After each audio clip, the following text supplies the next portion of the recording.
Bonjour, je m'appelle Chrisman, je suis lesgrandvoisins.com, l'association, et je suis accompagné de Maël Nemesharif, maëlanc.com, artiste accompli à Paris, et nous allons regarder ce qui est autour de nous, c'est-à-dire l'expo, le pop-up expo, l'exposition collective, la première de son genre, d'Emmaüs Solidarité. Qu'est-ce que c'est? Je vais vous lire. La Maison des Réfugiés, donc dans le 14e arrondissement, qui déménage le mois prochain dans le 19e, après 4 années, je pense, 3 ou 4 années. La Maison des Réfugiés a le plaisir d'accueillir une exposition collective d'artistes rencontrés au sein des structures d'Emmaüs Solidarité. Dessin, peinture, danse, stylisme, chant, musique, vidéo, polygravure, pyrogravure. Cette exposition initiée par la mission Culture et Citoyenneté de l'association présente une diversité de pratiques artistiques qui accompagnent, structurent et parfois transforment le quotidien d'11 personnes, 11 acteurs. Savoir que 2 acteurs sont des acteurs collectifs qui ont animé tout un groupe de participants de l'Emmaüs Solidarité. C'est la poésie et le tapis. Reflet d'expression individuelle et parfois et parcours singulier, cette exposition témoigne de l'importance toute particulière qu'il convient d'accorder à celles et à ceux qui entreprennent de créer. Notre vie est une œuvre et cette œuvre est pleine d'improvisation.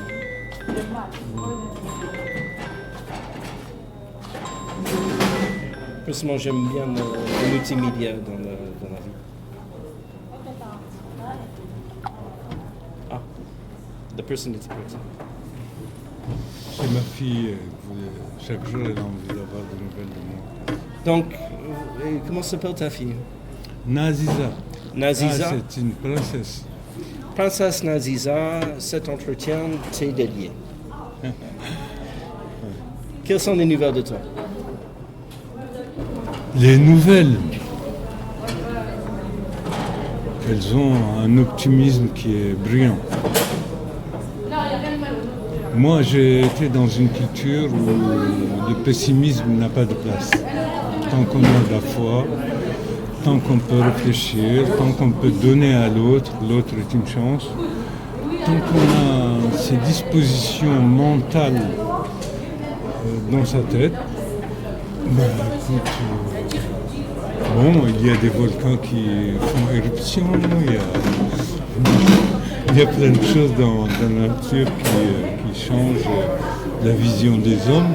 Moi, en tout cas, je reste tranquille, stoïque. Donc, un des travaux des grands voisins, c'est de mettre en place des pop-up expos, c'est-à-dire de rendre hybride des lieux qui ont une fonction, dont la fonction initiale et la fonction de galerie d'art. C'est quoi l'essence et l'essentiel des arts voisins? L'essence et l'essentiel des arts voisins, c'est qu'une seule main n'applaudit pas. Déjà, il faut être une bonne équipe, soudée, et avoir un peu les moyens de conquérir Paris. Parce que Paris se conquiert. Moi, je le fais chaque année à l'UNESCO ou ailleurs, tout seul. Mais je pense que nous, si nous trouvions une politique de step by step, je pense qu'au minimum, avant la fin de 2025, on aura au moins 11 endroits à Paris où il y a des pop-up expos qui sont annuels. Ça, c'est mon ambition, notre ambition. C'est absolument splendide et en quelque sorte, nous prenons l'exemple de Africa Week à l'UNESCO, où pendant une semaine, l'UNESCO est transformé aussi en galerie d'art. Donc, où d'ailleurs les grands voisins expos sont invités à avoir une affiche pour être visible. C'est l'idée. C'est-à-dire, donc, mon rêve, c'est qu'un jour, on peut faire un pop-up expo dans les boucheries. Parce que c'est un lieu où on ne s'y attend pas. Cette expo de l'Africa Week, Moi, j'ai donné l'idée à la DG de l'UNESCO, j'espère qu'elle va appliquer. C'est un appel à la paix en Afrique et dans le reste du monde, fait par tous les artistes qui exposent là-bas et qui en même temps, on va demander au président mauritanien, Mohamed Cheikh Ghazouani, qui est président en exercice de l'OIA, de diffuser ce message-là à tous les présidents africains et au reste du monde. J'espère que ça va être entendu parce qu'on a besoin d'un appel à la paix, on a besoin de paix. Est-ce que la paix est paisible? La paix, en fait, si elle est dénudée de la haine de l'autre, et si elle est consciente que l'autre est une chance, et qu'une seule main n'applaudit pas, bien sûr elle est paisible. Donc, nous parlons souvent de la paix entre nations, entre terres, entre tribus, entre communautés. Donc là, autour de nous, nous avons Josiane Owana qui est apatride. Est-ce que le fait d'être apatride est un avantage? Écoute, moi, pour moi, personnellement, je suis apatride mondial. Et l'avantage que ça a, c'est que partout où tu te poses, c'est chez toi. C'est-à-dire que tu n'as demandé l'autorisation à personne. C'est quoi les papiers, tout ça, c'est des éphémérides quoi, qui sont créés par les gouvernements. Mais quand on est apatride, ça ne veut pas dire qu'on est en dehors d'une identité ou de quelque chose. Pas du tout. Quand on est apatride, on est aussi... Bon, il y a le côté négatif politique qui soumet l'individu à un statut qu'il n'a pas choisi, mais en même temps, il est citoyen du monde. La notion de citoyenneté me touche personnellement. Je l'explore avec d'autres. Donc on peut parler de la déchéance et de l'acquisition de la nationalité. Qu'est-ce que ça veut dire être citoyen et qu'est-ce que ça veut dire le civisme? Parfois, la citoyenneté et le civisme se confondent. Citoyenneté et civisme, c'est deux joueurs de ping-pong. Ils sont nécessaires l'un pour l'autre. Et la balle, c'est le... Comment dirais-je, quelle est cette forme de...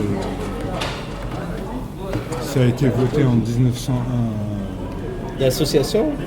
Non. La laïcité? La laïcité. Leur balle de ping-pong est la laïcité. Donc, tant que ça joue bien, là, il y en a un qui gagne, c'est citoyenneté ou l'autre. Je pense que la laïcité est une très belle religion d'État. Et c'est aussi une magouille d'État. C'est l'État. Oui, mais l'état des choses, de l'État lui-même, profondément, je m'excuse, mais que ce soit en Mauritanie ou en France, il y a quand même des poussières à balayer. Enfin. Il y a une différence entre l'acquisition et le fait de prendre des choses pour acquises. La nationalité n'est pas prise pour acquise. On a moins de certitude lorsqu'on ne se repose pas sur la certitude de son identité. Mais l'exploration de son identité peut ouvrir d'autres avantages. Complètement. Quand on sait qui on est, d'où on vient, là où on est né, quel est l'environnement culturel, spirituel, social, économique de là où on est ici, je pense qu'on n'a pas besoin de boussole, quoi. Ce qui nous préoccupe tous les deux, c'est la paix. La paix, la paisibilité, le respect, la compréhension, les échanges.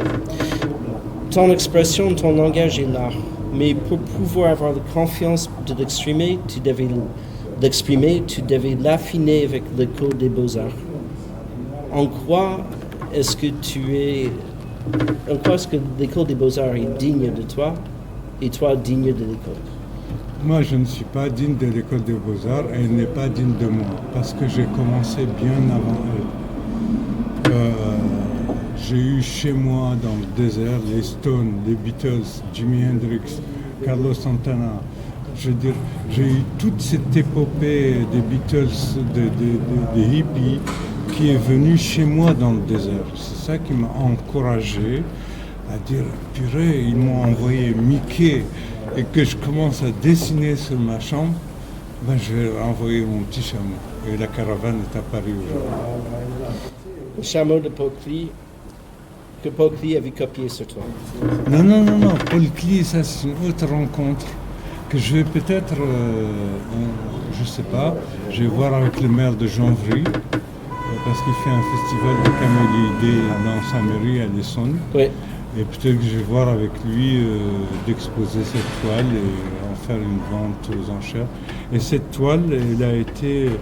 Il y a 2 ans, je ne connaissais pas Paul Klee. Je l'ai découvert comme ça par hasard. Et je me suis rendu compte que ce génial peintre allemand faisait des chameaux comme moi. On ne se connaissait pas. Tu ne savais pas que tu étais chameau? Oui, mais j'ai tenu à lui répondre. Lui, il a fait de tout camel one donkey, qui est visible sur Internet. Et moi, je lui ai répondu avec The 5 Camels.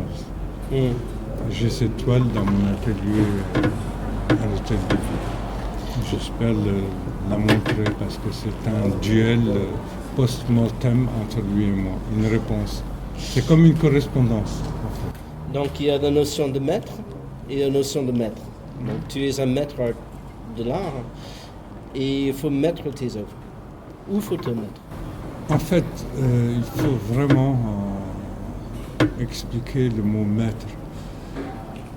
Moi, je ne revendique pas le côté maître, ou au moins si je dois le revendiquer, c'est sans le chapeau chinois, sans l'accent circonflexe. Et mettre mon art, là, il y a la rue, il y a mon atelier, il y a des galeries, il y a l'UNESCO, il y a la Mauritanie, le désert, je peux les mettre sur chaque dîne de Mauritanie. C'est juste une question de transport et de moyens. Donc, tu disais qu'on est chez soi à chaque endroit où on est. Ah oui, ça c'est une philosophie intrinsèque à chaque être humain. Alors, nous sommes aujourd'hui dans la maison des réfugiés du 14e arrondissement qui déménage après 4 ans, depuis le 14e au 19e. Et c'est un lieu hybride, donc qui a un lieu social, un lieu de rencontre, un lieu pour des associations, et un lieu en dessous des centres d'hébergement. Et je trouve très bien de dire maison des réfugiés, parce que ça nous pose la question, c'est quoi une maison? Une maison, c'est une protection, c'est un lieu de chez soi. Mais il faut être très fort pour avoir une fondation aussi sûre en son identité, en sa confiance en soi, de dire que je fais chez moi où que je sois. C'est moi déjà, la maison des réfugiés, ça me révulse un peu. OK. Pour moi, c'est maison des passagers. Et c'est bien. Là, je tire mon chapeau à Karine Petit, maire du 14e, d'avoir mis ce lieu à disposition, même s'il doit déménager, avec l'appellation maison des réfugiés. Mais c'est maison des passagers, parce qu'il y a plein de gens de passage, chacun va laisser un truc ici, qui va servir à une génération, qui va servir à la France. Parce que dans une population vieillissante en Europe, il y a besoin de nouvelles têtes, il y a besoin de nouvelles actions et qui ne peuvent venir que de l'immigration. Donc que Jordan Bardella ou Barella arrête son truc, l'extrême droite arrête son truc, que ce qu'on appelle aussi l'islamo-gauchiste arrête son truc. Nous, on a besoin de paix. Il y a une majorité de citoyens français qui ne demandent que la paix. Et bien sûr une baisse des impôts. Bah, il y a une différence entre me foutre la paix, ou fiche-moi la paix, et essayons de chercher la paix, parce que la paix, c'est quelque chose pour lequel nous devons militer. Oui. La paix, c'est pas très difficile et c'est pas très facile. Déjà, quand tu te lèves le matin chez toi, devant ta glace, est-ce que tu as passé une bonne nuit? Est-ce que tu as été en paix? Après, il y a ton petit déjeuner, est-ce qu'il te convient? Est-ce que tu as été en paix? En sachant qu'il y a des gens qui n'ont pas de petit déjeuner. Tes premiers rendez-vous, ta journée, tes actions, est-ce que tu as été en paix? Est-ce que toi-même, tu as rigolé avec toi-même? Est-ce que tu as... La paix, c'est un ensemble de choses, en fait, qu'il faut collectionner pendant la journée. C'est un sourire, c'est une chose, la paix. Je suis très reconnaissant, effectivement, du 14e arrondissement dans le fait qu'ils ont hébergé des grands voisins à Saint-Vincent-de-Paul. Et le moteur là a été l'association Aurore qui a une culture, où c'était principalement les acteurs privés qui sont intervenus, les tiers, les partenaires. Et nous sommes aujourd'hui dans une œuvre d'Emmaüs Solidarité. Les textes que nous venions de lire sont des textes écrits par le service de communication d'Emmaüs Solidarité. C'est Emmaüs Solidarité qui orchestre et qui est beaucoup plus, je ne vais pas dire dirigiste, mais qui centralise. Donc c'est une autre culture. Est-ce que tu as une réflexion sur cette manière différente, soit de faire faire aux autres, ou soit d'essayer d'organiser soi-même dans un lieu hybride comme celui-ci, qui est la Maison des Réfugiés, ou qui était Saint-Vincent-de-Paul?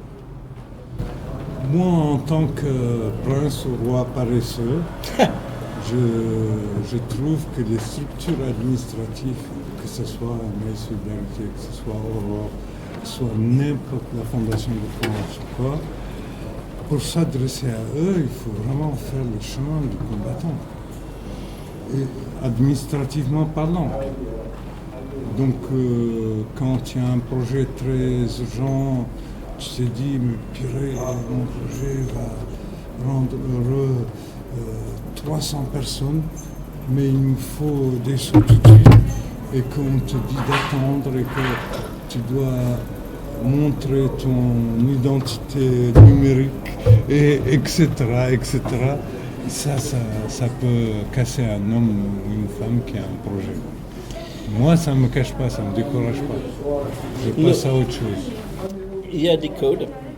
Donc il y a le premier groupe de musique de l'association Grands Voisins qui est Casse-Code, qui est très bien trouvé d'ailleurs, je suis très content de les connaître. Et effectivement, pour demander de l'argent, il faut avoir certains prérequis. Il faut avoir une assise financière importante, il faut avoir ses papiers administratifs en règle, en tant que personne morale. Moi, je leur demande juste une chose, c'est que le poisson qu'ils prennent de Mauritanie, la communauté européenne, qu'elle me donne 0,0001% de ça. Et là, je fais tous mes projets et tous nos projets. C'est Picasso qui disait l'argent c'est un très bon esclave mais pas un bon maître. C'est pas Picasso qui disait ça. Picasso disait qu'il faut vivre de manière pauvre mais avec beaucoup d'argent. L'école des beaux-arts, ça a servi à quoi? Et tu as servi à quoi pour l'école? Ben écoute, l'école des beaux-arts, c'est que déjà j'étais accepté sans concours, ça d'une part. J'ai eu un maître, Yankel Kikoï, qui recevait dans son atelier des artistes en herbe de l'Afrique de l'Ouest. J'ai rencontré énormément de personnes et je fais pas mal d'expos. Et il a vu que je pouvais me laver les chaussettes tout seul, en question d'art. Et donc il m'a fait confiance et paix à son âme, c'est un grand monsieur. Mais l'école des beaux-arts en tant qu'institution, bon, il y avait l'école nationale des beaux-arts de Paris, moi j'étais le seul Mauritanien là-dedans. À la limite, je n'ai pas pris le diplôme là-bas, mais j'ai connu pas mal de choses, j'ai eu pas mal d'expériences, pas mal de cours, pas mal de conférences. C'est-à-dire que après une année d'histoire de l'art à Rome, j'ai pu apprendre là-bas ce qui m'est resté de cette année d'histoire de Rome. Ils sont en train de bloquer l'ascenseur, ça fait 1 heure. Donc ça a complété ma formation artistique, je veux dire intellectuelle, pas physique. Physique, j'avais déjà le lâché. Je pouvais lâcher mes mains, je pouvais lâcher mon esprit pour faire Oui, ils sont en train de bloquer. des couleurs, pour faire des formes, pour faire des délires quoi, qui me sont prêts. C'était la liberté, même pour moi. Et quoi est-ce que tu as servi pour les Beaux-Arts? Ouais, sur le plan social et moral, il y avait quelques étudiants qui doutaient en nous. Ok. Et j'ai pu les coincer dans un café et puis leur parler, puis savoir pourquoi ils se sont engagés dans cette fibre artistique et pourquoi ça ne marchait pas pour eux. Donc j'ai servi de psychosomaticien à pas mal d'étudiants qui après m'ont remercié parce que ceux qui n'ont pas abandonné, qui ont continué, maintenant ils sont connus. L'autre est une chance, une main n'applaudit pas. Moi, j'ai ma propre expression, c'est que la robustesse vient de la diversité légèrement inconfortable.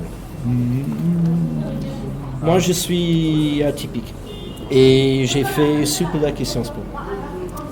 Le fait d'avoir fait ces grandes écoles françaises me permet de dialoguer avec d'autres personnes qui ont fait des grandes écoles.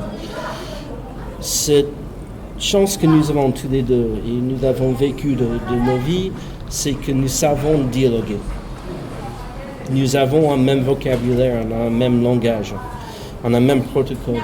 On n'a pas la même nationalité, mais on a une même culture nationale. Il suffit juste d'être ouvert et de s'auto-protéger, parce qu'il y a quand même des choses diaboliques. Et il faut s'en protéger, mais en même temps être ouvert à l'autre. Moi, en venant te voir ici, j'ai parlé avec 4 personnes dans la rue. Et chacun m'a raconté pendant un petit quart d'heure sa vie.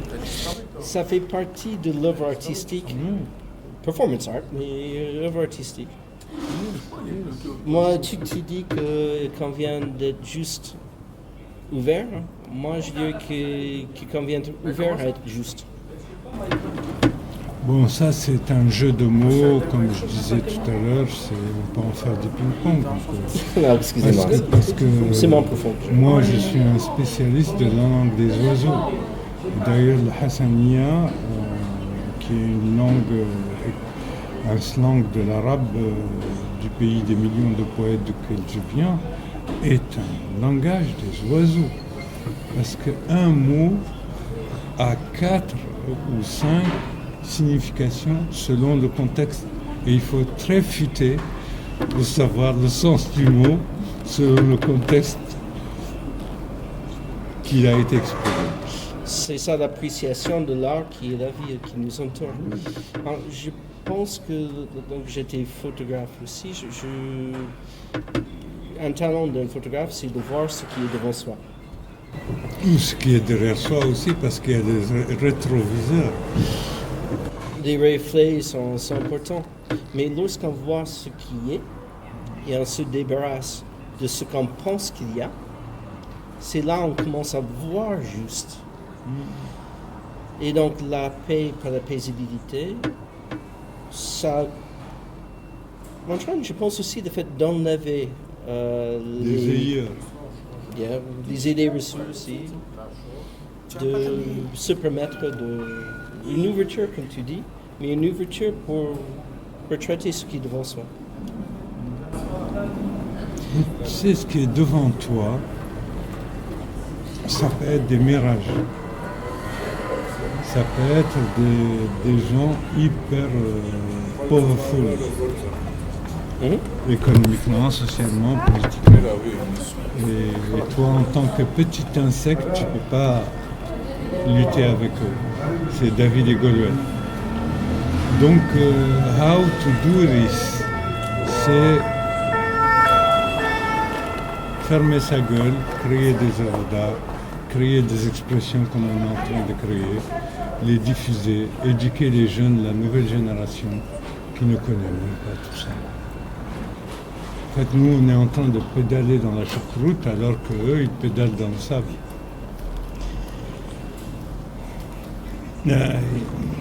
Try to understand. Il y a une expression qui dit que on a le guide d'utilisation de la vie à la fin, mais on en a besoin au début. Le mode d'emploi, personne ne l'a. C'est-à-dire que c'est avec ta foi et ta confiance en le grand architecte de l'univers qui te guide. Tu te dis, aujourd'hui ça va pas, demain ça ira. C'est être optimiste et avancer, et puis penser à l'autre est une chose. C'est-à-dire faire du bien à l'autre, quoi. Ne serait-ce qu'en penser, si tu ne peux pas faire en monnaie. Donc je pense qu'il est tout à fait approprié de faire un éloge.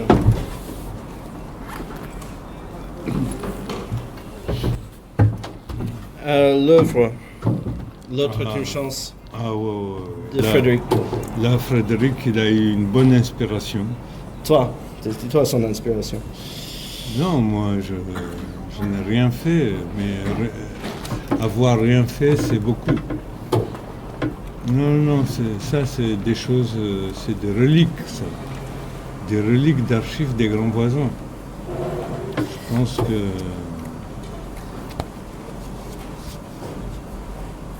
Oui, bon. Frédéric avait une vision juste. Ce que j'aime des grands voisins, c'est que chacun a un avis différent de ce que c'est. Et chacun a raison. Il n'y a pas une définition qui est meilleure qu'une autre. Si tu veux, le tort n'existe pas quand on est soi-même. On peut se tromper et reconnaître qu'on s'est trompé, mais on n'a pas tort. On a fermement, quelque part, raison. De l'ouest à l'est, du nord au sud, l'être humain, quand il a faim, quand il a soif, quand il est malade, quand il ne va pas bien, quand il est dans un environnement qui n'est pas sécurisé, c'est les mêmes symptômes, que ce soit au pôle nord jusqu'au pôle sud. Donc, tu vois, faut pas s'auto-différencier. Ah, moi je suis mongol. Ah, l'autre il est breton. Ah, non, ça marche pas. Quand tu souffres, on souffre tous de la même manière. Quand on est heureux de la même manière. Pas de la même manière. Il y en a, c'est un grain de sel qui les rend heureux. Moi, par exemple, c'est de voir une tempête de sable en plein désert ou sur l'océan Atlantique qui me rend heureux. C'est-à-dire, chacun a un truc qui le rend heureux. Donc, moi, j'invite les gens à se concentrer sur les choses qui les rendent heureux. Avant de dire, ah, moi, je suis en train de souffrir. Ah, j'ai pas ça. Ah, c'est pas ça. Au lieu de se plaindre, se concentrer sur les choses qui rendent heureux. Donc, en parlant de ça, je suis très heureux de l'existence de la Maison des Réfugiés. Je suis très heureux de la première pop-up exposition d'Emmaüs Solidarité qui juste met en valeur les bénéficiaires d'Emmaüs Solidarité et les partenaires. Et merci beaucoup. Mais je suis reconnaissant pour tous les acteurs qui permettent ces opportunités. Oui, qu'ils soient remerciés. Parce que ça, c'est pas permis à tout le monde. Vivement le nouvel endroit dans le 19e. Dans le 19e. Et encore, et beaucoup. Merci à Karine Petit et à son équipe d'avoir permis ce lieu éphémère où on est en train de nous exprimer dans la paix, la liberté. Et d'éphématernité. تعبني هذا. Bon, Ok. merci beaucoup. Hasta luego. Hasta luego.